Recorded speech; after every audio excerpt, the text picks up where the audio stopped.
Oo yun, nag-goosebumps ako. Nagplansya pa naman ako ng buhok. Ayaw mo nang ulitin. Ikaw na lang talaga mapapamura pa. Dapat pala matikman ko yung luto ni Ed eh. Hindi ako marunong eh. Favorite ko mag-ihaw kasi. Sabihin mo pag i-flip ko na. Aba, baliktad ah. Hindi. Magaling siya magluto. Guys, good morning. Kamusta kayong lahat? Mamaya meron tayong bisita. Mag-iihaw lang kami, magla-lunch kami together here. And then, magchichismisan lang ng konti. Sana maganda yung panahon. Hindi ganun kahangin sana mamaya kasi plano ko sana dito sa labas mag-lunch. Kasi ang ganda ng araw, oh. Diba? Ang ganda ng araw. Sulitin na to. Kahit na, alam mo, nog-nog na tayo. Okay lang yan. Bawiin na lang sa winter. Pero sana hindi ganun kahangin. Kasi usually, dito sa city na nakatira kami, sa Chestermere, usually laging mahangin. Ewan ko kung bakit. Siguro wala pa kasi masyadong building. You know, I don't know. Pero napakahangin talaga. Pero sana later hindi kasi mag-iihaw tayo ng lunch natin. And then, magchichikahan. Guys, buti na lang umabot tayo. Hinatid ko lang si Sammy sa school. And then, kasi 12:30 yung meet up namin dito sa bahay. Buti na lang umabot. Sakto yung oras. Sakto? Sakto. Yan sila guys. Hello! Hi! Hello. Nawawala pa yung GPS. Ay, oo kasi, bago kasi, hindi makita eh. Oo, yung address namin. Hi, baby! Say hi! Say hi! Sorry, medyo magulo ang bahay. Sabay sobrang linis eh. Di naman. Hindi.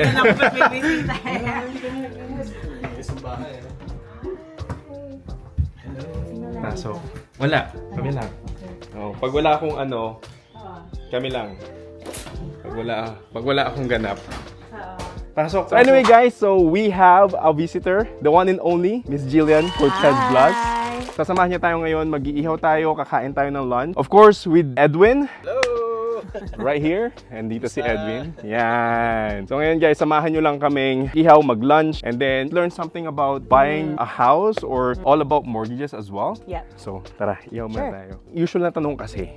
Pero bago tayo magsimula doon, ano ba ang mortgage? Doon muna tayo sa pinaka-basic. Okay. What is mortgage and anong purpose ng mortgage? Okay. So, ang mortgage, ito yung, syempre, inuutang natin sa bangko. Yes. Right? Na pambili Oo. ng property. Right? Without a mortgage, you should be able to, buy the property in cash. Oo. Right? Kasi, so, kumbaga, ito yung loan na most of the time kasi, ano yan? Akong gagawin to? Teka lang.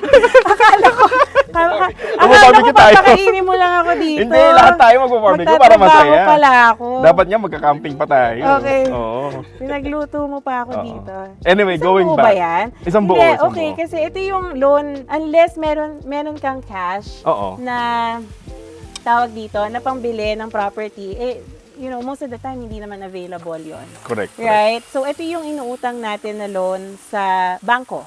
Right? Para pambili Correct. ng property. Correct. Right? Pag kumukuha ka ng mortgage, minimum down payment requirement is 5%. So, ibig sabihin nun, 5% manggagaling sa'yo, 95% Sa galing bangko. sa bangko. Okay? Got So, it, yung got it. ownership ng bahay really is 5% pa lang sa'yo until Oo. you build your equity. Tapos, 95% nun. Sa bangko pa yon. Kasi marami kasing tayong kababayan or mga tao na nagsasabi na ayokong kumuha ng bahay kasi utang. Anong perspective mo sa ganung comment na ayokong kumuha ng bahay kasi utang yun eh? Right. So kasi, paano ba? Like, pag hindi ka kumuha ng bahay, Oo. ano ang magiging situation mo? Like, are you gonna keep renting? Right? The way I see it is, lesser of the two evils. Either, I know utang is some people look at it as a bad thing. Pero renting is also a bad thing. Kasi you're not accumulating equity, you're not accumulating wealth. 100%. Right? So, would you rather pay utang na eventually pwede ka mag-build ng equity? Yung monthly payments mo na binabayad mo doon sa utang na yon, at least half of that goes to you as your equity. Equity is for savings. That's how I see Correct, it. correct. Right? Or would you rather pay 100% for somebody else's Oo. mortgage? Na rent. For somebody else's utang. Oo. For Right? somebody else. So, would you pay for your utang or would you pay for somebody else's utang? Nice. I like that. Diba? I like that. And you know what guys, to add it up, para sa akin para siyang forced savings account. Yeah. Yun na lang yung Yeah. isipin mo. Forced savings Yeah. account siya na doon mo hinuhulog yung pera mo, pero eventually, nababawasan yung utang, the years goes by, and then, Nag-appreciate yung value ng bahay. Yeah. Oo. Di ba? Pero although, yung pagbili kasi ng bahay, not for everyone. Right? Meron akong kilala, mga friends ko din na they don't want to buy a property kasi they want the freedom of, they can live anytime. Yeah. Right? Yeah. Kasi pag nag-rent ka, can just, next month, ayoko Wala na ka dito. masyadong commitment. Lipat na ako. Yeah. Lipat na ako ng ibang city or whatever. Yeah. Pero alam mo, feeling ko, kapag meron kang pamilya, tapos you want a stability dito sa Calgary or Chestermere or whatever city you choose parang mas okay na bumili kasi parang it's not sustainable for your family, especially when you have like little kids. You have 2 kids, 3, going on 3. Yeah. Ako, I have 2 kids as well. Like, I can't see myself moving houses every year, right? Na nandun yung uncertainty na, hanggang kailan ba tayo dito? Hanggang kailan ba yung mga anak ko sa school na yan? Correct, right? correct. Parang ako, I mean, again, at the end of the day, it's personal preference, right? 100%. Yeah. 100%. Totoo. Baka. Yung mga niluluto nyo. I know, yeah. So, meron tayo. Sabihin mo, pag i-flip ko na, hindi ako marunong eh. So, ano lang tayo, ihaw lang tayo very quick, guys. So, Anong nilagay? Ako, ang tanong ko naman, anong nilagay mo dito? Like, anong sauce? Sauce mo? Anong So, actually, seasoning ang mo? sauce lang dito is, ano lang yan, Heinz ketchup. Okay. Heinz ketchup, mantika, Okay. or olive oil. Okay. Tapos, pepper, salt, and then garlic powder. That's Okay. it. Nice. Oo, kasi- Ikaw talaga nagluluto? O yung misis Hindi, mo? salitan. Okay. Salitan kami kasi minsan sa umaga, gumigising siya ng maaga, magluluto siya ng pagkain namin the whole day, Yeah. tapos ako gigising na rin ako. Yeah. Ako na magpe-prepare sa kanila sa mga bata. Salitan lang. Tapos pag, Nice. kasi may mga luto na may mga luto kasi na alam ko, may mga luto na ayaw ko din. Tulad ng menudo, nagluto ako one time. So, pumalpak, ayoko nang ulitin. So, sabi Siya ko, na. siya na, ikaw na. Yeah. Basta mga sauce, ikaw na. Pero pag sinigang nilaga, Kaya mo yan. kaya ko yan. Oo. Oo. Tapos mga inihaw yan. Favorite ko mag-ihaw kasi. Yeah. Sa amin Oo. si Ed. Ay, ikaw nagluto? Oh! Ay, dapat pala matikman ko yung luto ni Ed eh. Hindi ako nagluluto. Oo. Dati, nung mag-asawa pa lang kami, before Oo. yung mga bata, ako pa yung nagluluto. Aba, baliktad. Oo. Hindi, akala ko kaya ko eh. Tapos, Oo. nung nagkaanak na kami, na-discover namin mas magaling siya magluto. Oh, that's Kaya, pinabayaan. YouTube yan sa YouTube. Oo, Oo, pinabayaan panlasang ko na Pinoy. siya. Oo. Yes, Oo. yes. Di, siguro ganun na naman yun eh. Eventually, you'll figure out paano nyo i-work things out. Yeah. Right? Yeah. Anyway, meron pang isang question. Alam ko nabanggit mo na kanina. Pero, ano ba ang minimum down payment sa pagbili ng bahay? So 5% minimum down payment. Oo. This only applies to properties that are less than 500,000. Okay, so 500,000 below Below is 5%. 5%. Okay. Okay, 5,000 and over, 501,000 Okay. and over is 5% of the first 500,000 and then 10% of the remainder. The remainder. For example, 600,000 yung bahay. Mm. So, minimum down payment mo dyan is 35,000. Okay. So, it's 5% of the first 500,000 is 25K. 25K. And then, 10% of the remaining 100,000 is 10K. So, 35K. Alright. Right? Perfect. As long as the house is owner-occupied or you will be occupying the property, then you can put the minimum down payment requirement. Oo. The only time na hihingan ka ng 20% down payment is if you're gonna use it as an investment property. Or a second property. Alam mo, actually it's a common misconception na parang, okay, May buhok si sorry. Jill, no? Sa akin na lang yung chicken na yan. Hindi, joke lang. Tawag dito, common misconception yan ha. Oo. Nung mga tao, kunyari nakabili ka na ng bahay, tapos gusto mong mag-upgrade later. Kala ng marami that you have to put 20% down payment kasi hindi ka na first time home buyer. But no, that's not true. As long as you're gonna occupy the next property that you're purchasing, pwede ka pa rin ng minimum down payment. Oh, okay. That's good to know, right? So, halimbawa, ako, ito, bahay ko to Yeah. ngayon. So, ngayon, gusto kong bumili ng another property, pero titirhan ko, okay lang mag-down ako ng 5%. Yeah. Is that correct? Yeah, Okay. yeah. Basta less than 500K. Oo. Diba? O kasi, syempre, kapag 500 and above, ano na yun? Yeah. 5% and then 10% of the remaining of the balance. remaining. Pero ano yung bagong rules ngayon? Yung $1 million? $1 million house? GST rebate. Oo. So, ngayon, nilabas nila yung GST rebate Oo. for first-time home buyers na bibili ng new build homes. So, yung government will give them a 5% rebate. So, that applies to properties up to 1 million. Okay. Yeah. Pero first-time home buyers yun. First-time home buyers and buying new build. Buying new build. Paano kung hindi na ako first-time home buyer tapos bibili ako new ka. build. Hindi Oo, na. hindi na. Then Kasi, you don't get the so, kailangan yung dalawa kung Yeah. magkasama siya. Yeah, you have to Okay. check the 2 boxes. May bago din, December last year, nilabas nila yung, flip ko na ba? Hindi Wait pa. lang. Check ko nga eh. Hindi pa. Konti pa, Jill. Konti pa. Sige. Sabihin mo Oo, sige. Yung 30-year amortization. Oh, yes. Yeah. Okay, so December 2024, Oo. nilabas nila yung 30-year amortization for first-time home buyers and non-first-time home buyers. Really? So, non-first-time home buyers, pwede But- na rin... Okay, may but, guys. May but. Dapat new build yung property. Okay, sounds For good. non-first-time home buyers. Oo. If you are a first-time home buyer, you can qualify for a 30-year amortization, whether you're buying a resale home or a new build property. Okay. Okay. Sounds good. Yeah. Leads me to my next question. Sure. Okay. Alam mo kasi ang dami nagtatanong sa akin, minsan hindi nila ma-distinguish yung mortgage broker at saka realtor. Okay. Right? Okay. So, Sige. minsan, nando kami sa conversation na, okay, we're talking about finances. And then, I always get asked this question. Like, what is better? Is it better to buy a new build property or a resale home? Like, for you as the realtor, ano ang take mo dyan? Yeah, kasi para sa akin, it's a personal preference eh. It would really depends. Maraming variety na pwedeng mag-factor in dun sa new build ba or resale. Kasi may mga client na, gusto dito sa particular community. Pero dun sa particular community na yun, walang new builds. Yeah. Right? Yeah. Or, yung iba naman, mas prefer nila yung fresh na bahay. Kasi, Yeah. syempre, iba naman yung... May bago. May bago. Yeah. Tapos ikaw yung unang gagamit. Ikaw Yeah. yung unang titira. Yeah. So, with that question, it really depends on the client. But obviously, what I do is, I send them out, or I give them access to all the properties in Calgary, Alberta. Basically in Alberta. So, bibigyan ko sila, papadownloadin ko sila ng app. Tapos, sasendan ko pa rin sila ng mga list of properties na pasok sa criterias nila. Yeah. Para at least everything is transparent. Kasi para sa akin, transparency is the key. And then, pag wala sila nagustuhan, tapos nag-decide sila, gusto nila ng plan ng brand new, then let's go. Let's move on to the brand new properties. Yeah. Ganun na naman. Again, guys, magbo-boils down yun kung ano talaga yung goal nila sa pagbili ng bahay. And then, yeah, as long as happy yung client dun sa bibili nilang bahay. Right. That's And the most the important. fact na ako din, isa sa mga, i-add ko lang din, mini-make sure ko na ako sarili ko, titira din ako sa property na yun, dun sa bibilhin nila. I put my shoe to their shoe as well, dun sa particular pagbili or Situation. pagbuying Yeah. or sa situation na yun. Yeah. Kasi we've all been there, right? We've been, you've been a first-time home buyer. I've been there as well twice. So, alam mo yun? Kung hindi mo siya gagawin for yourself, Oo. then you wouldn't recommend it. Exactly. Parang ganun. Yeah, ganun. So, yun. So, Yeah. flip na natin siya. Flip na natin siya. Okay. Yun.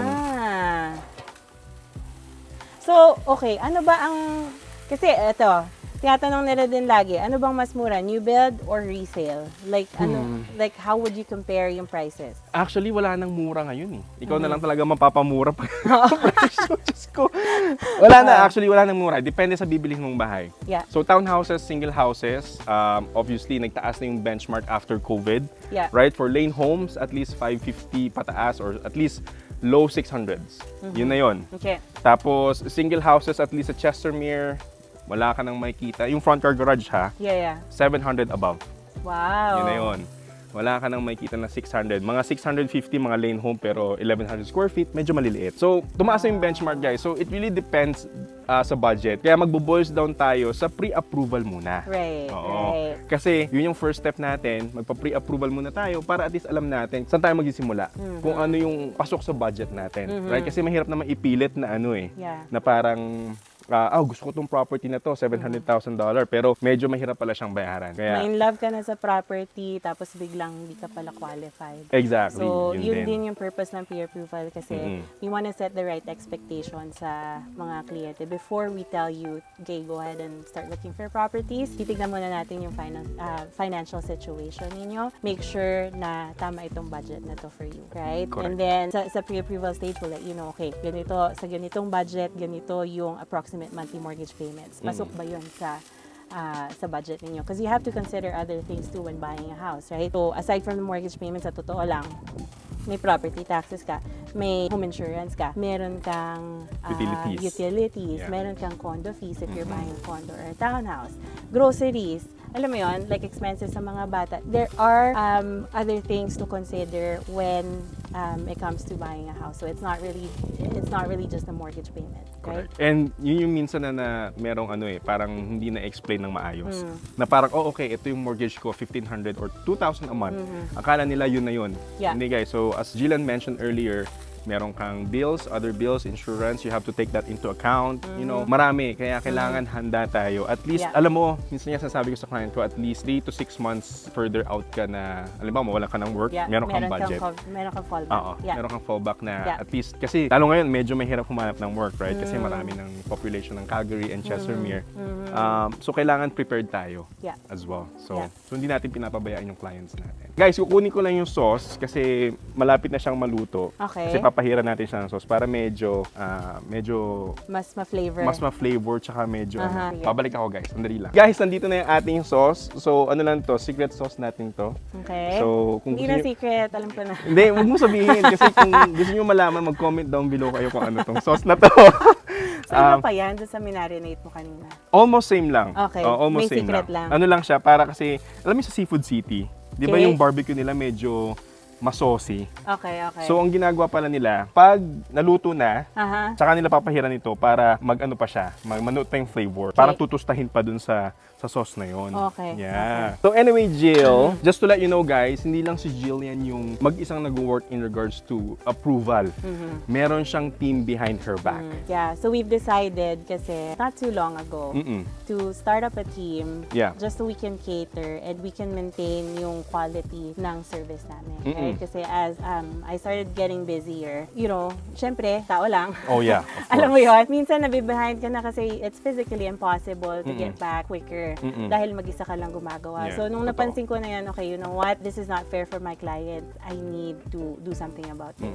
So, which is why we have decided, okay, sige, let's create a team para yung quality of our service nandun pa hindi din. mawala. No? Which is really important, guys, kasi on this field, mortgage, real estate, or probably kahit anong business yung kailangan or gagawin mo, it's all about customer service. It will boils down to customer service. And relationship, long-term relationship. The way Correct. I see this is a long-term relationship. You're gonna have your mortgage for the next 25, 30 years. We wanna be there for the long run, right? So I wanna introduce my husband and hello, kamusta? Kamusta ka bayan? one of the, what do I call you? Your underwriter. Mortgage underwriters Yes, namin mortgage in our team. Just Yes, kamusta? So, ngayon, hindi lang hindi lang kasi, again, hindi lang si Jill ang nag-work by herself, meron siyang team behind her back. So, ano ba ang sistema?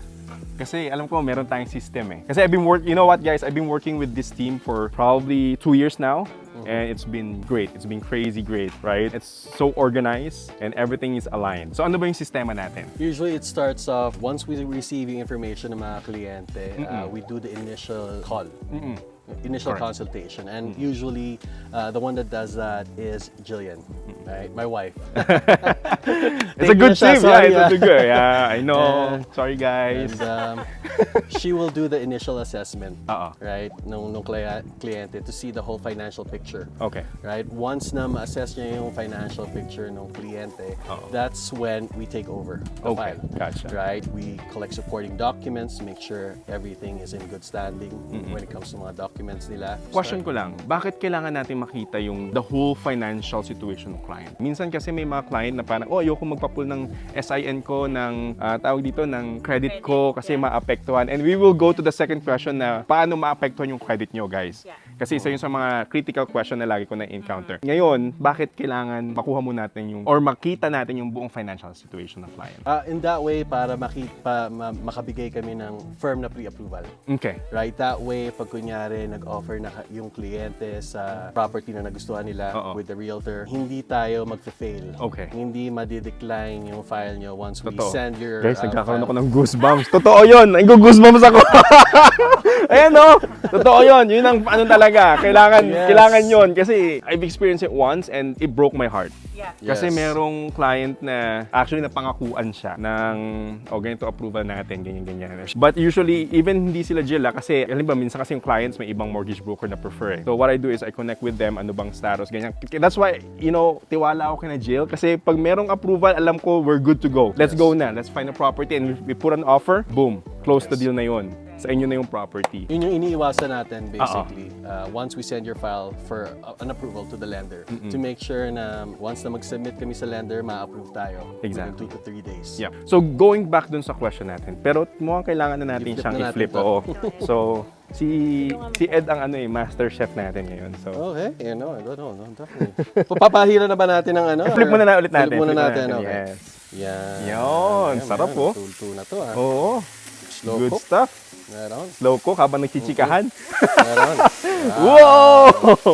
Good stuff. Second question is, nakaka-apekto ba ang pag-pull ng credit nila sa credit score ng client? So, dun lang siya maapektuhan sa multiple pulls. Pulls, yes. Pero halimbawa, halimbawa si client nag-shopping around, di ba? Nag-shop ng mortgage broker or ng bank. So, in a month, nag-pull yung iba't ibang mortgage broker at bank 4 times or 5 times. That's the time na maapektuhan yung credit nyo, okay, right? okay. Or when you go to, for example, a car lot, Oo. usually multiple pulls yung ginagawa nila doon without you knowing. Talaga? Yes. Oh, So that's that will greatly crazy. affect your credit score. But anyway, so at least that's good to know. So, in a month, ilan lang ang pwede, usually, in a month? Kasi ang pre-approval, good for how many months? Just as long as your financial picture doesn't change, Okay. right? Or kung mag-iba hindi mag-iiba yung interest rate that much, right? Your pre-approval should be fine. Also, at least 1 year. We can extend it further. We like to say 4 months. Oh, 4 months. 4 months. Validity ng pre-approval kasi a lot of things can happen Happen, yeah. within those 4 months. Right? Pero if within 4 months di ka pa nakahanap ng bahay, then you can extend it further, walang problema. As long as walang nagbago dun sa work, walang nagbago Yes. sa financial Walang status, bagong car loan. Walang bagong car loan. Walang bagong Yun ang utang. malaking Yun ang effect malaking talaga. effect. Oo. Yes, yeah. Malaking epekto talaga siya, guys. Yung car loan, masyadong malaking effect niya. But anyway, punasan na natin to para makapag-lunch na tayo. So bago pa tayo abutin ng Lalagyan ulan, pa na. guys, pinapahira ni Jill yung barbecue natin. Ano bang difference ng mortgage broker pag pumunta ka sa regular or specific banks? So, ang main difference to us, yung mortgages that we do is more personable compared sa bangko. Okay. Like, we don't treat our clients as a number, as a file, right? So, every client talagang pinipersonal namin yan. Okay. With the bank too, I'd like to say, not that it's bad to go to a bank, right? But with the banks, you have a box that you have to fit your qualifications into. Whereas kami, as mortgage brokers, we have access to many different lenders. So over 20, 30 different lenders that we can access, right? So every file, we look at it, we look at a file outside of the box. Kung saan mag-fit yung situation ninyo. And not two situations are the same. Exactly. Right? So kung saan mag-fit yung situation mo, makakahanap tayo ng lender or maghahanap tayo ng lender for that. And that's really good kasi at least merong options. May options ka. Hindi ka parang nakakulong sa isang, okay, dapat 1, 2, 3, bullet form, 1, 2, 3, dito ka lang magka-qualify, right? Oo. Ngayon, kung medyo outside of the boxing situation mo, okay, no, I have a lender for that. Hindi natin kailangan na, okay, we don't need to fit in this, guideline, right? Kasi there is a specific lender for you na gagawa niyan, that specialize in that area. That's really nice. That's really good to know kasi minsan, may client ako, sabi niya, nag-give up na siya. Yeah. Kasi yung bangko na yun, yung institution na yun, hindi siya ma-approve. Kasi yun lang ang option. Exactly. Yun lang ang option. Banks only have one option. They need to stick to their, guidelines, no? Within their institution. Correct. So, whereas, yun nga, with us, okay, anong situation mo? Okay, I think it's best if we put you with this lender. And then aside from that, yung shopping of rates, right? Like if you go to one bank, they're gonna present you with whatever rate they're offering at that time. Whereas with a mortgage broker kasi, since we have access to many different lenders, itong mga lenders na to, send us their promos, rate sheets on a daily, right? So, alam namin between those lenders kung sino ang makakapag-offer sa kliyente natin Ng mas magandang ng deal. pinakamagandang deal. And I want to say too, it's not just about the interest rates, okay? There's a lot more than the interest rates. When you're looking for a mortgage kasi, syempre, if you're not in the mortgage industry, ang alam mo lang, okay, ano bang interest rates ang maganda, right? There are other terms and conditions that you have to consider. Depende sa situation mo. Para kung ano ba ang tamang mortgage product, tamang mortgage term for you. So, doon papasok yung expertise namin na, okay, ito yung situation mo, you're thinking of, meron kang future plans of selling your property, you know, I mean, in the near future, this is the product for Okay. you. So yun yung sinasabi na customize. Customize, Oo, na customize yeah. para sa pangangailangan ng kliyente. Yeah, exactly. Or dun sa goals ng kliyente Yeah. in the long term. In Or the long run. In the Oo. long run, yeah. Oo. And That's then, yung rate shopping, kung talagang you're laser focused on the rates, that's fine. Kami, yun nga, dahil may comparison tayo between the lenders, we can do the rate shopping for you. We pull the credit bureau one time. Hindi katulad sa, yun nga, sa car bank. dealership na Oo, you go there and then they pull the credit bureau every time. Kami, we use that one credit pull and then present it to our, to our lenders. If we want to do a rate shopping for you, all we have to do is one credit pull. And that wouldn't hurt your credit. See guys, one Yeah. pool, all the lenders. So Yeah. yun yung isa sa mga benefits working with a mortgage broker. Yeah. So another question, kasi minsan natatakot sila magtanong sa mortgage broker kasi baka may fee sila. Right? Magkano ba fee nila? So paano ba tayo nababayaran? So magsimula muna tayo sa mortgage brokers, paano ba sila nababayaran? So we don't charge anything for our services, okay? But I want to disclose too na meron tayong iba't ibang klase ng lenders. Depende sa situation ng kliyente. We have A, B, and C lenders. Okay. Okay? Paano kami nababayaran? A lenders, these are your monoline lenders, big banks. Ito yung mga lenders na that can offer you the best current interest rates.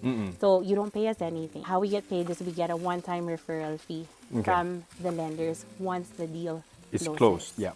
Okay, so if you're shopping for rates, I want to say, but I'm not taking this personally, but let's say for example, you're trying to get pre-approved with us, and we do all of your paperwork. We do, we've been working with you for, Months.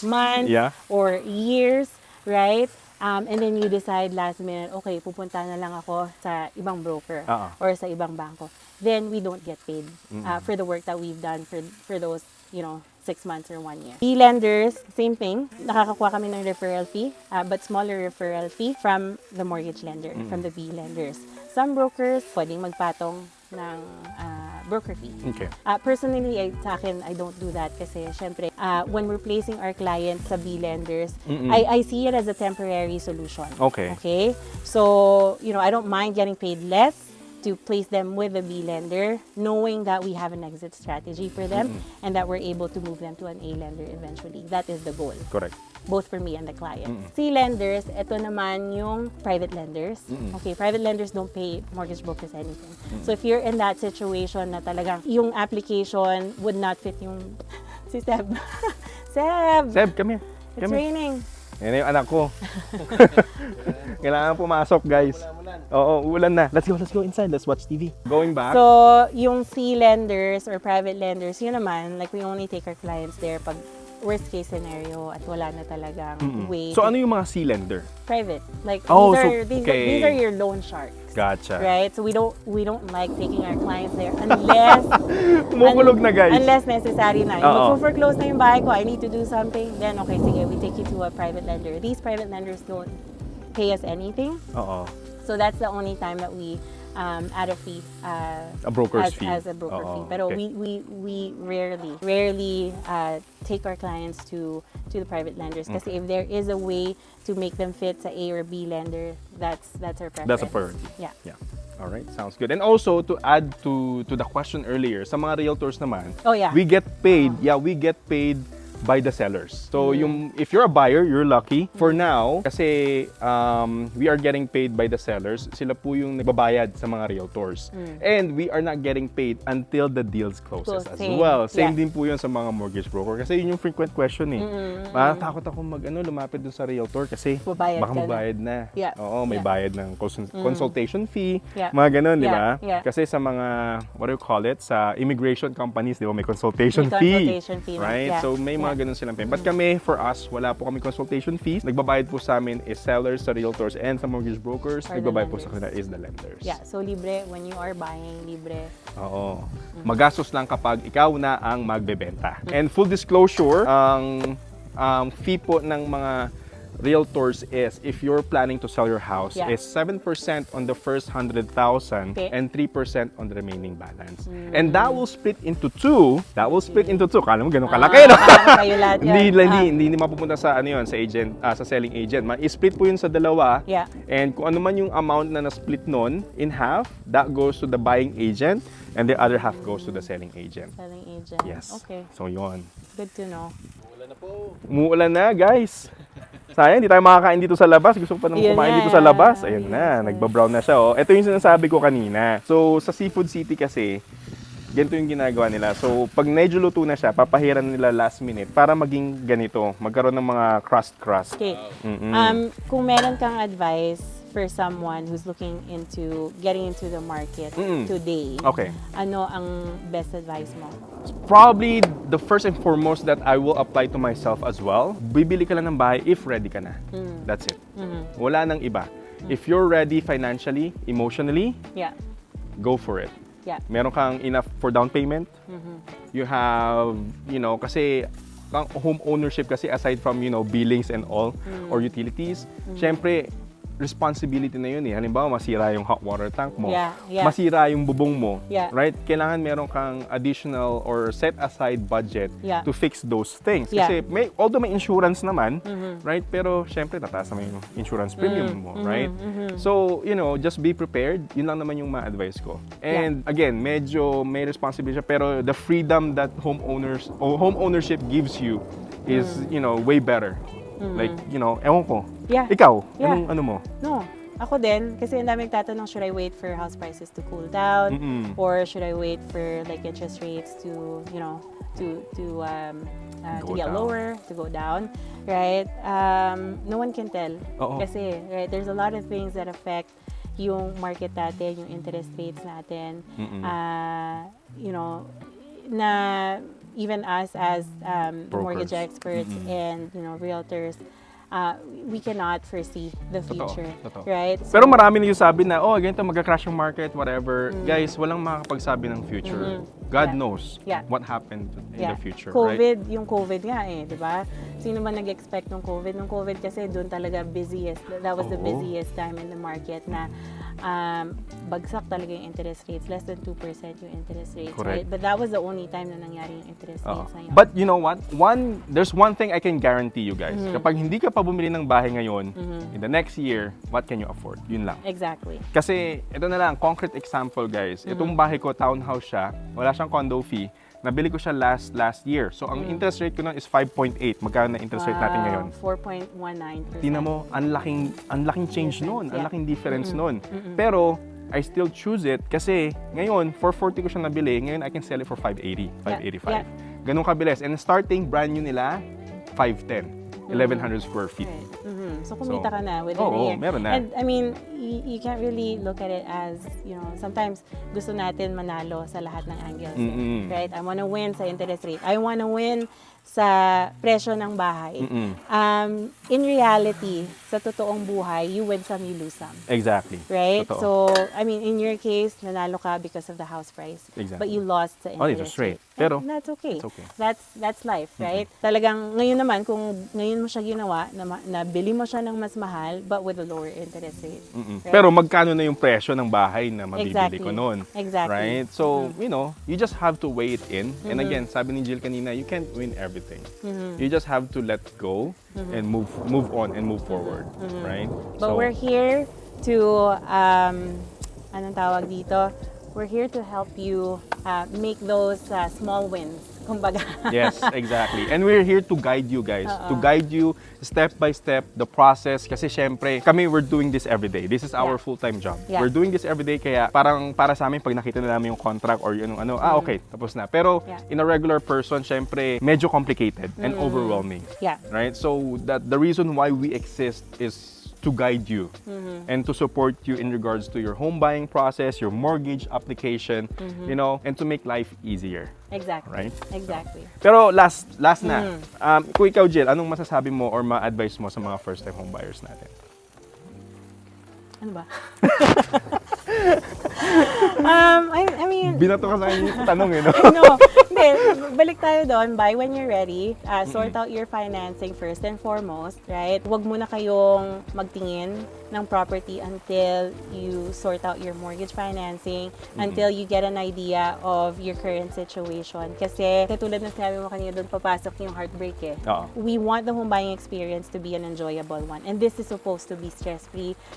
Ano to eh, this is such a big milestone sa buhay natin na dapat ini-enjoy natin. Exactly. Ang goal namin is for you to enjoy the process. Exactly. Right? So, if you do everything right, ang advice ko sa mga first-time home buyer, follow the process and listen to the experts. Again, we'll start with a mortgage pre-approval to give you an idea of where you currently stand with your situation, with your financial situation. And then once we give you that budget, you move on to the realtor, start looking for houses para at least when you find a house that you like within the budget, nagplansya pa naman ako ng buhok. Makulit.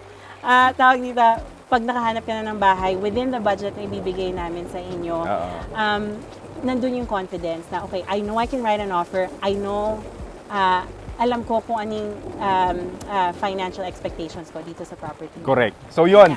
So guys, if you have any questions, comment down below. Don't forget to like, share, and subscribe.